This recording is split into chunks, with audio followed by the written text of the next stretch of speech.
এখন তো বর্ষাকাল, কয়েকদিন ধরেই বৃষ্টি হচ্ছে আর রোদের মুখ দেখতেই পাইনি। আর 2-3 দিন পরে পুরো রোদের মুখ দেখতে পাইনি জানো, এত পরিমাণে বৃষ্টি ঘটে। তো রোদ উঠছে, তার জন্য কাজও মেলা, কত যে জিনিস ভিজা আছে তা কইতে পারবো না।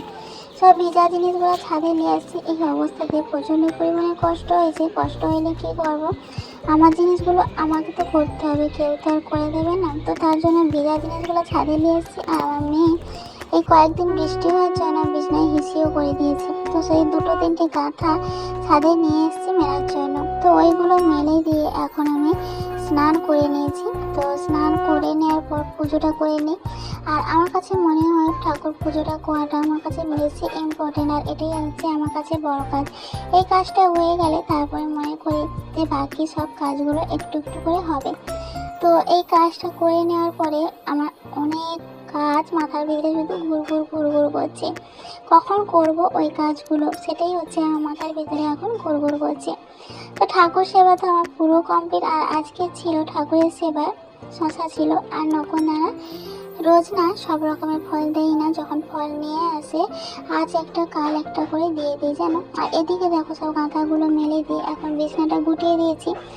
আজ হলো 6-7 মাস, আমি যতদিন প্রেগনেন্ট ততদিন আমার পালঙ্কটা একদমই মোছা হয়নি জানো। প্রচণ্ড দোলা জমে গেছে। এইভাবে আজ করব, এইভাবে কাল করব, এই করে করে না আর একদমই করা হয় না। তার জন্য ভাবলাম যে আজকে যতই দেরি হোক না কেন তো পালঙ্কটা মুছবো।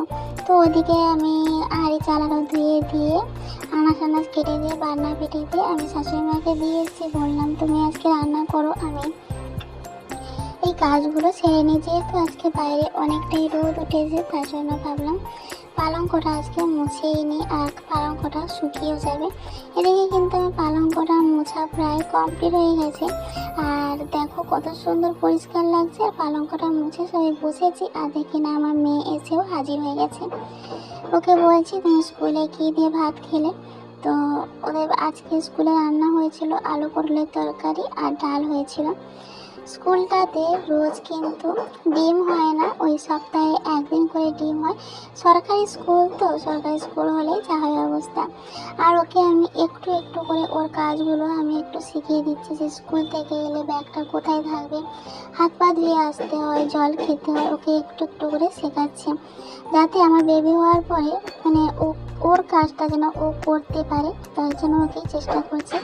আর আজকে আমি বেশি কিছু রান্না করিনি, আমার শাশুড়ি মা রান্না করতে পারেনি, তো তার জন্য খিচুড়ি রান্না করেছি শুধু।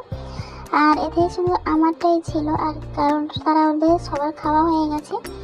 আর এখন খিচুড়িতে একটু ঘি দিয়ে দিয়েছি। ঘিটা দিলে কী হয় বলতো, স্মেলটা খুব সুন্দরই আসে।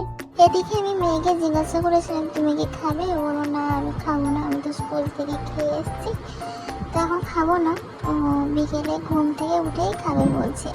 আর আমার মেয়ে তো খিচুড়ি খেতে খুব ভালোবাসে, তো খিচুড়ি পেলে ছাড়ে না, ঠিক আছে।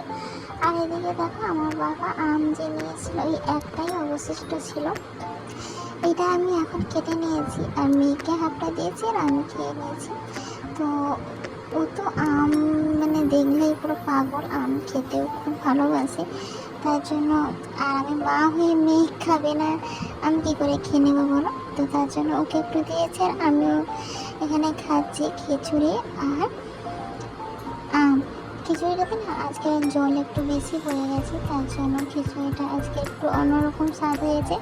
আর সব সিটি দেওয়ার সময় জল পুরো বেরিয়ে গেছে। তো যাই হোক, আজকে ব্লগটা ছিল এতটুকুই। যদি তোমাদের ভালো লেগে থাকে প্লিজ চ্যানেলটা সাবস্ক্রাইব করে রেখো। দেখা হচ্ছে পরের ব্লগে। Tata bye.